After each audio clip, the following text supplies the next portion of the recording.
Can you tell me your name and where you were born and reared? Yeah, John Rowan, born and reared in Arklow, not too far from here. And John, when did you first come to work in the pottery? 1963, And how old were you? 14, Had you just finished school? yes. And why did you come here? I was offered a job here. Yes, one you couldn't refuse.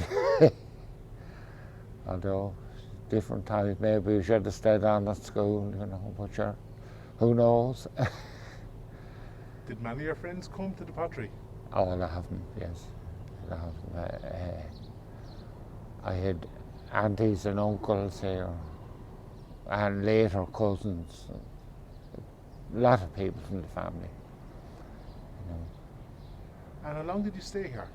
until it put me out in 1998. You were here that long? Yes. And we would be still here if we were still going. I don't know, probably over the age now. You know.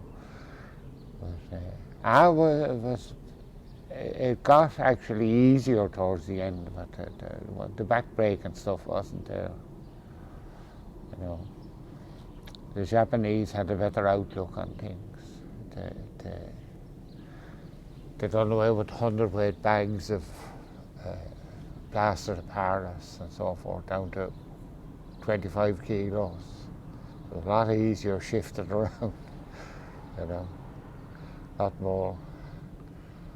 But it was a shame that it closed down, like, because it was going well and the stuff, but they just couldn't keep up with the price that could be made in other places, in Southeast Asia and that, you know. So that's the reason it went, you know. So you came in here at the age of 14. Yeah. And what was the year again? 1963. And can you remember your first day here? Yes. Just in the general office there, you know. You had to go out. You had to go on your bike to do errands and bring cash to the bank and different things.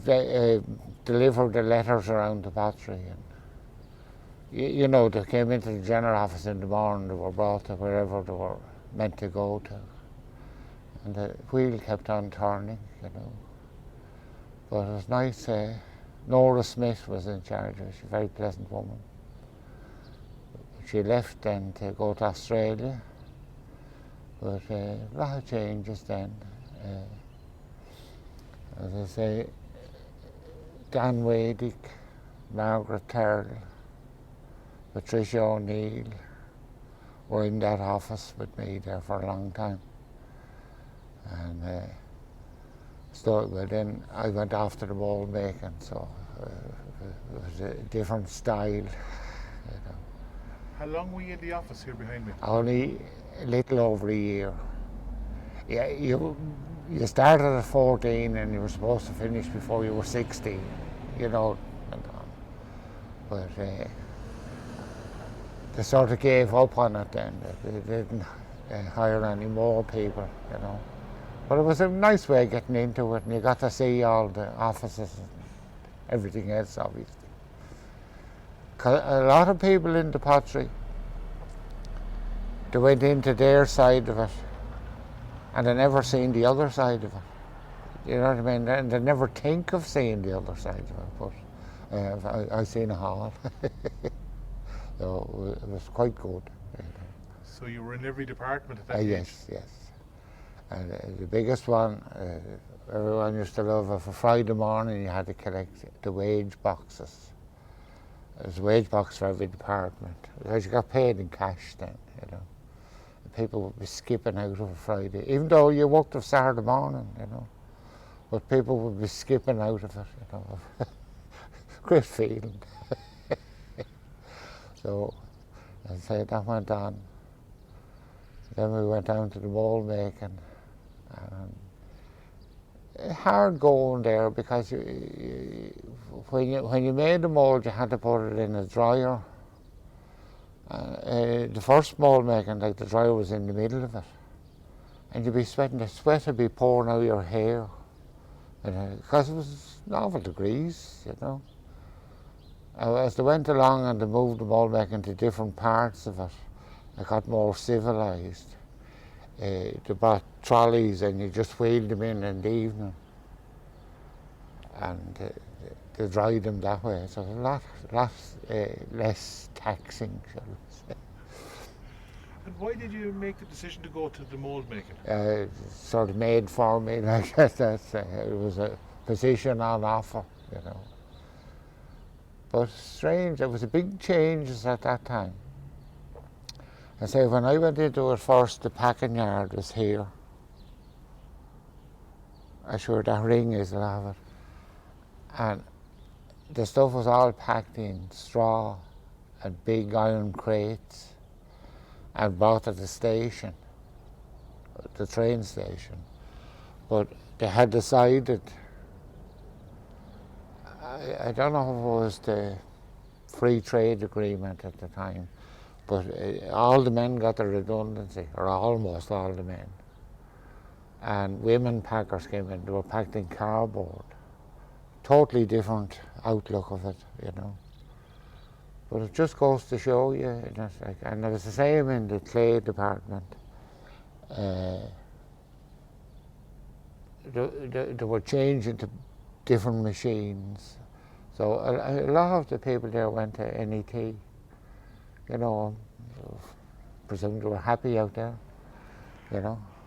So the packing was over here? Over there, yeah, that's actually the packing, some of it there, that ring now, it's a lot bigger, like went all the way there. But as I say, that's John Keeley over there, the photograph on the wall. He was the foreman at that time. And how was it transported down to the train station from here? The lorries. But that stopped shortly after I got here. Yeah, Tom Young used to drive him up in the lorry. Just different times. They were the packers were the first one to get redundancy. You know, because it was just a change in times. But as I said, there was always different things going on here. As I said, John French started, and some people wanted that, and some people didn't want it. Pottery was much smaller then. Like up there where Nartaki is, that was just a wide open space. And beside that, going down was Cairn and Terrells. It had a big yard there during the war. Stuff. But that's where John French's pottery was set up, in Cairn and Terrells. But after that, people wanted the china shop. People in control of it. So they made the china shop, which was very good. Lovely stuff over there. But then more people, as the years, they wanted Nartaki to come, so the china shop got eased out. Just different things that happened, different people, different ideas in it, you know. The management had different, but they were always struggling to make money. It's just one of those things. And can you think back when you got your first job at the age of 14, who was the man or the woman that can you remember who interviewed you or got you in the door? It was Eamon O'Brien got me the job. Eamon O'Brien used to do all the wages here, and he did it all very well. And there's an awful lot of different rates, because at that time you got different if you're 14 or 15 or 16, so forth, you know. And then they decided they were going to get a computer. So that room in there became the computer room, where those two windows are. This is just to do the wages. What year was that, John? I'd say it was 64 along there, you know. But at that time you needed a huge room and a big computer. you know, to do what you do now, and even on a 10-year-old phone, like, you know. But that's just the way. As I say, John Ryan was the manager when I was there. His office would have been a little bit further after the canteen. Canteen was there. Nice man, you know. And you spent your first year or so as the messenger boy or the Yes. apprentice. Then you went into the mould making. Yeah, Who was the person who was your foreman or forewoman foreman. there? Paddy Dennehy was the foreman. And Mick McCarthy was his supervisor. He was over a lot of the clay and that. Don McDonough was the modeller and designer. He's worked outside it there. Did a lot of work, you know, designing the new stuff. And there was always new stuff coming and going, you know. Many were in the mould making team. About 10, and a few helpers, you know. It's hard to count them now, but busy spot, like. But they kept the 10, and then afterwards they started dwindling down because they didn't need as many walls, you know. They were going for quality rather than quantity and a lot of the stuff. But still, we had 7 or 8 for a good few years, but eventually I went down to 3, and I think at the end of it was only 2 of us, you know. And you've spent all your time in the mould making department? Yes. Apart from a few, when the pottery was closed down for different reasons, you know, different. But nice. Now, generally, as you went along, because people left, you had to do more, you know, which is good. But I'll just tell you a story that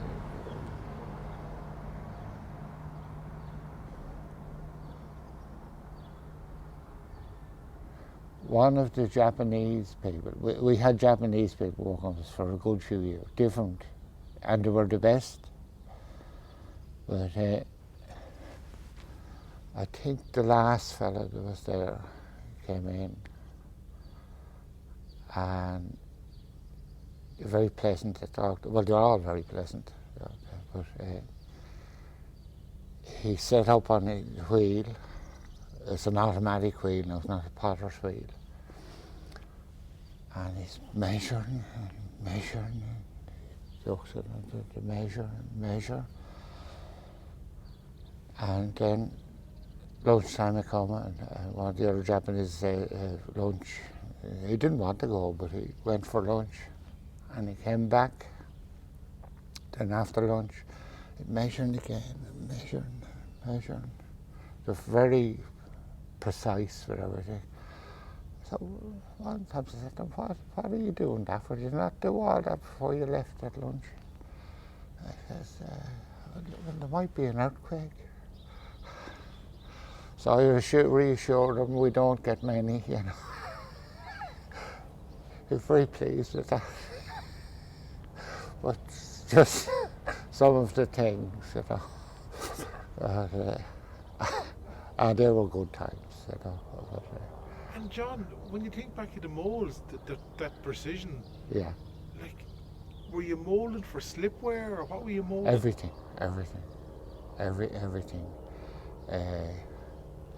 You had to say, like, someone has to make the original, right? And then you make a master mould, which they call a block mould.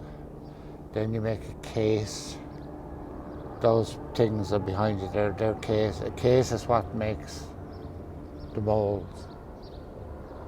And then you put the mold together, and it goes dries, and it goes to either the casting shop, the flat machines, or the cup machines, you know. which were all good. Was that all by hand? The mould making was all by hand, except making the actual models and that was a motorised wheel. But Don McDonough now did some good stuff freehand, you know. He's very good at it. But eventually a lot of stuff was designed in Japan. So they had a different, everything had to be precise. As you say, if the back stamp wasn't right in the centre of it, it was a second or possibly finished, you know. But they did an awful lot of work. Most of the stuff went to America when the Japanese were here. And it had to be as close to mercury free, which is standard in Delft. But the Japanese always made sure they were half of what was allowed in America was the standard. They would do. But they went down to Waterford Glass to show them how to do it. To show them how to. Narataki makes a lot of glass. It's more famous for glass than it is for pottery. But they shared it with the people in Waterford Glass, you know. So when Narataki came here in the mid-70s, was it? Yeah. Did you stay in the pottery side or move? And I always stayed in the pottery side, you know. But yes, but they brought a different style to it, you know. But it was funny coming here to more or less for America. The stuff was all made for America. You know, now they did sell everywhere else too, but that was their main market. You know, and it went well for a long time, but obviously the ups and downs and the currencies and that could have a big one. Was there much of a difference, say, in the mould making department in Narataki and the mould making department here where you were based? I wouldn't take a terrible lot.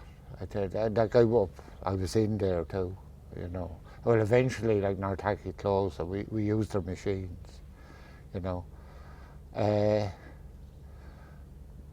I suppose theirs would have been a higher standard. The stuff that was made was a higher standard, but would be very similar, you know. And if I was to ask you to remember back in say the 1970s or 80s, what would an average day for you? How would it? Well, depending on what you're making, when I was there first, you had to make.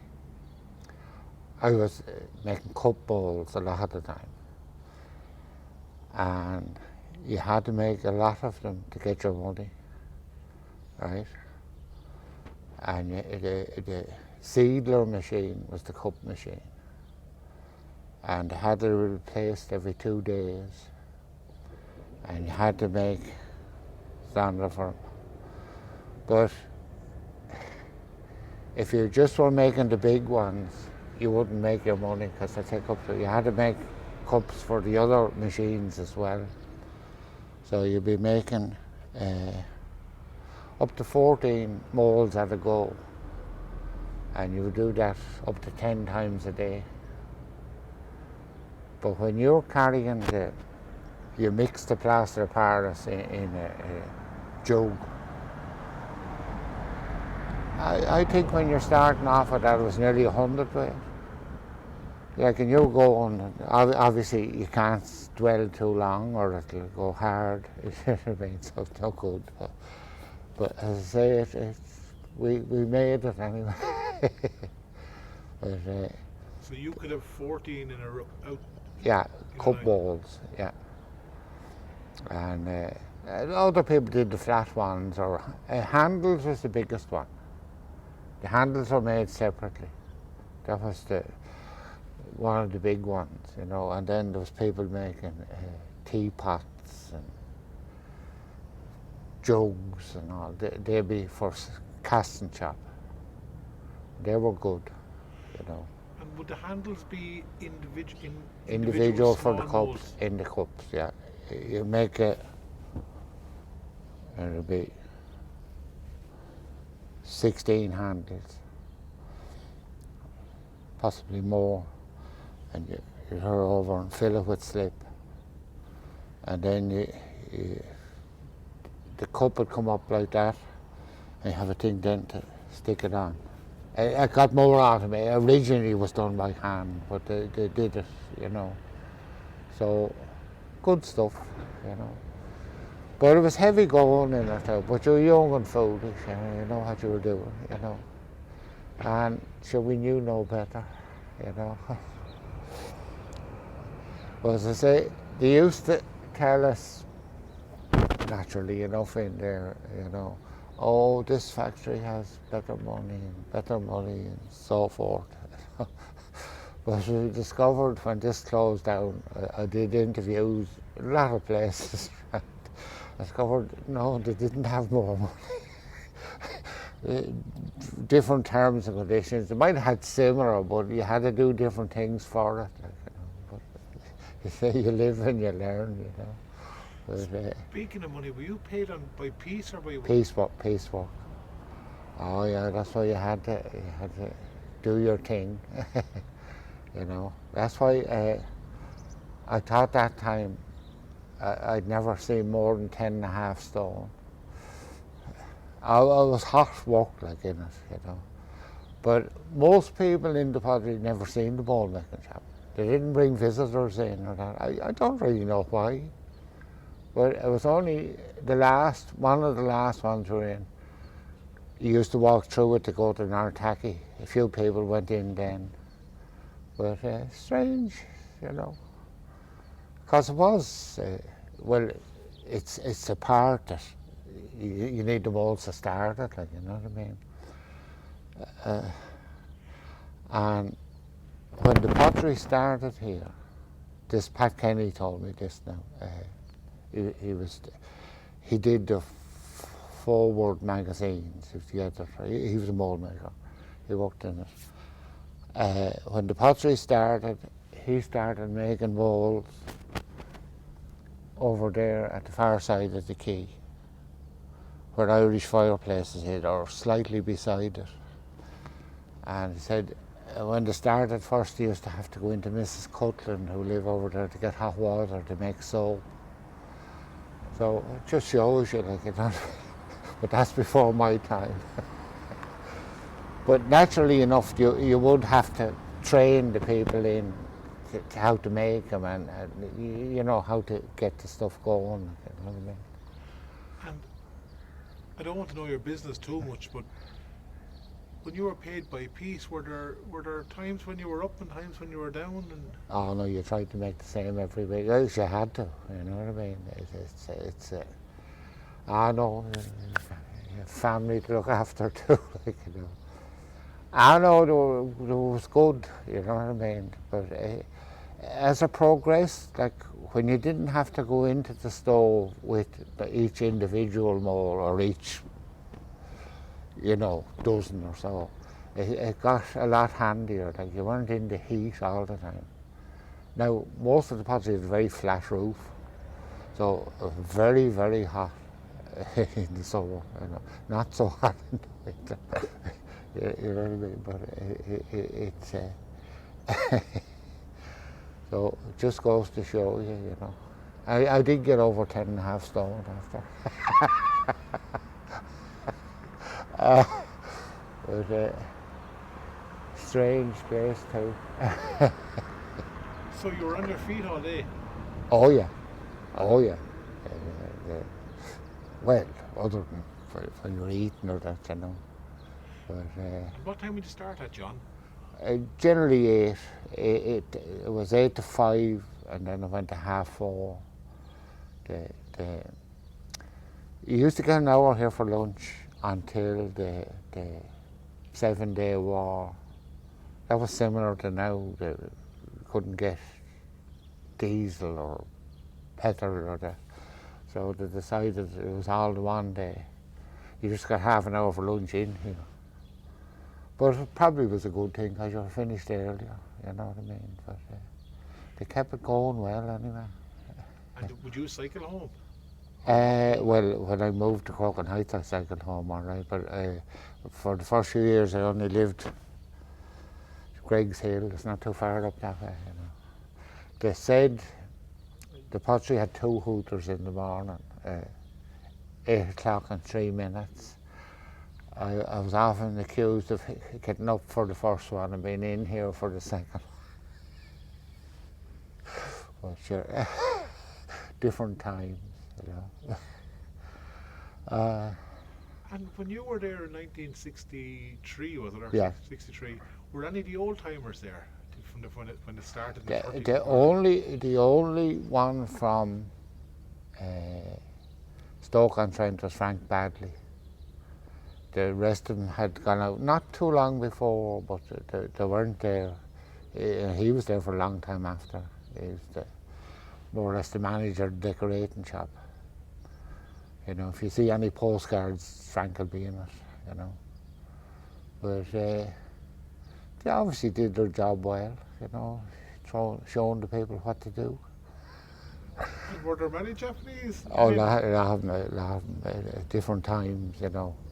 There's always 3 or 4 of them in the office here, but there's different lads at different places around it. But when you're with someone that'll tell you they were good, they were very sociable, very social. Mightn't be standoffish in the place, you know, but outside it couldn't be nicer, you know. So Did any of them stay around, John? I don't think so.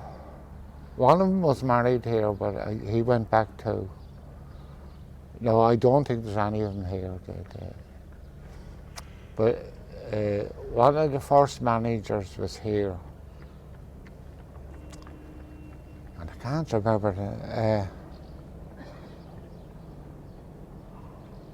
Max Suda,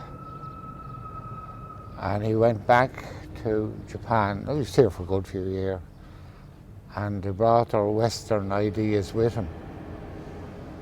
So he built his house, and he sent a photograph when the big earthquake in Kobe happened over there. His house was the only one left standing in that area. So it just goes to show, you know.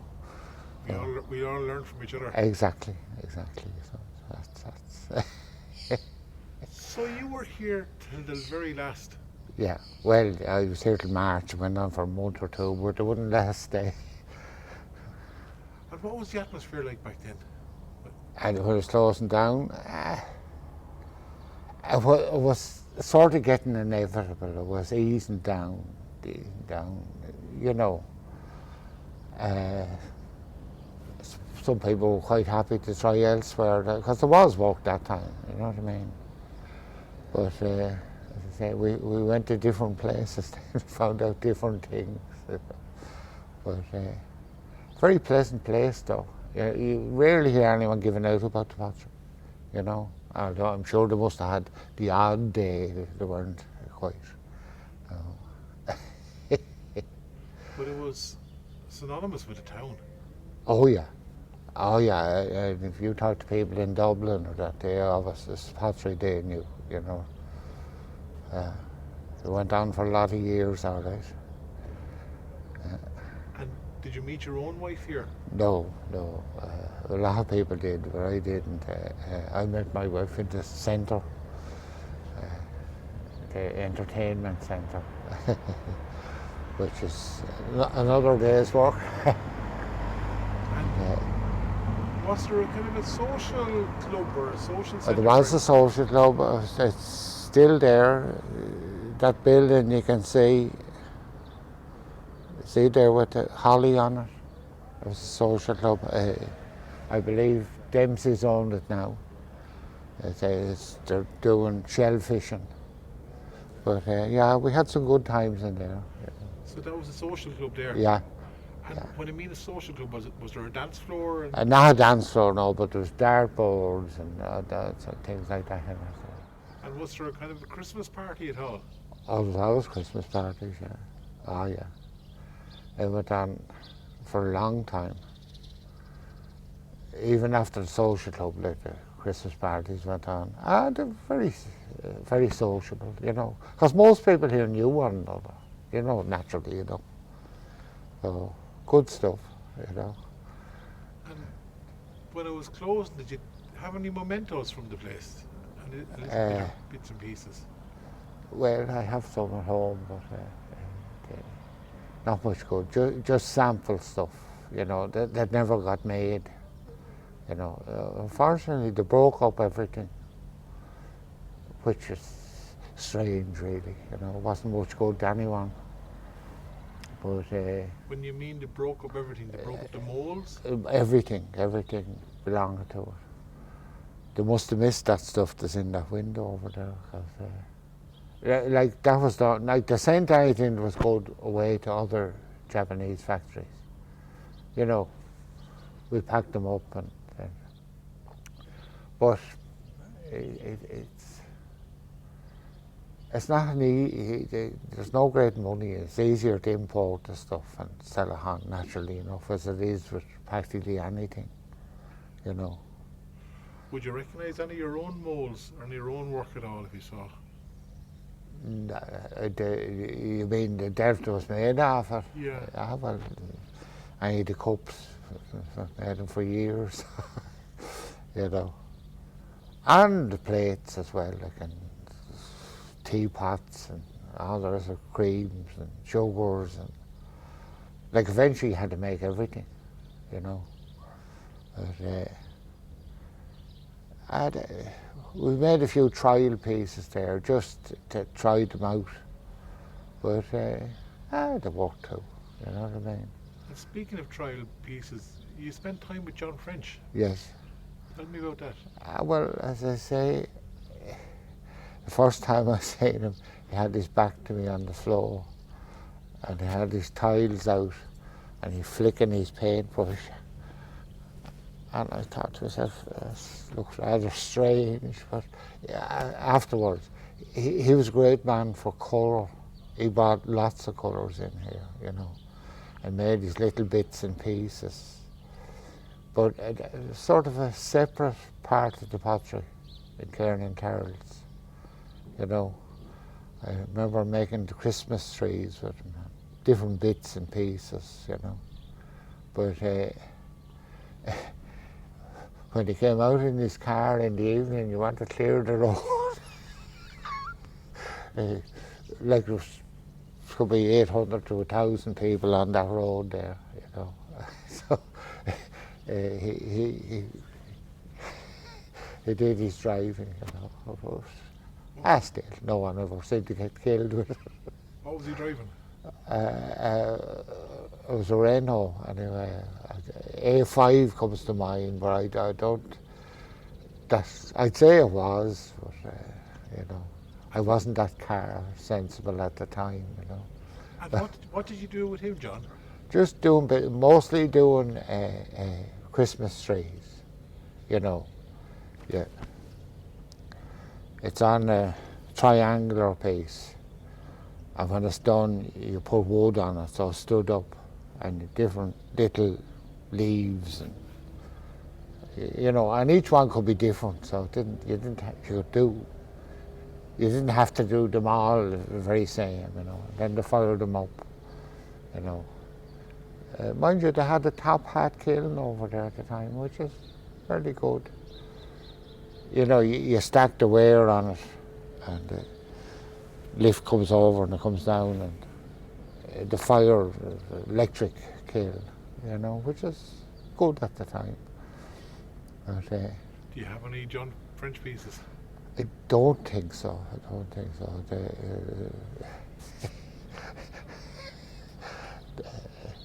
I have seen some of them, but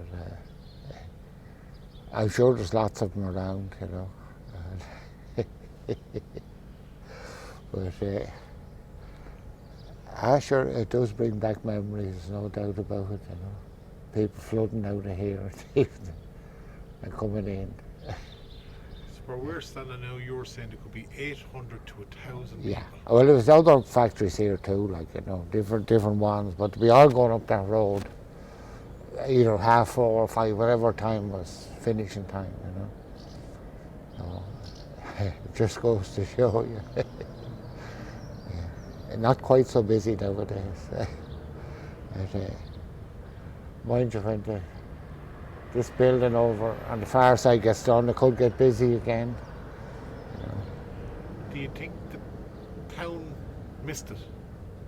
Oh yeah. Ah yeah, there's no doubt about that. Like it probably could have been kept going with not too much intervention money. You know, you'd imagine they paid as much in dole for 4 or 5 years. They could have, you know, they might have had a chance of making it, but it only got popular when it was closed. You know, I see people looking at the old stuff there, you know, but I'm sure we have some of that home as well too, you know. Yeah. Come here, it's been lovely chatting to you. Pardon? It's been lovely chatting to you. Well, that's lovely. So we'll wrap it up. Okay, Michael. Well, thanks for it. You know. Thanks for giving me your time. Yeah. And hope it doesn't break your camera.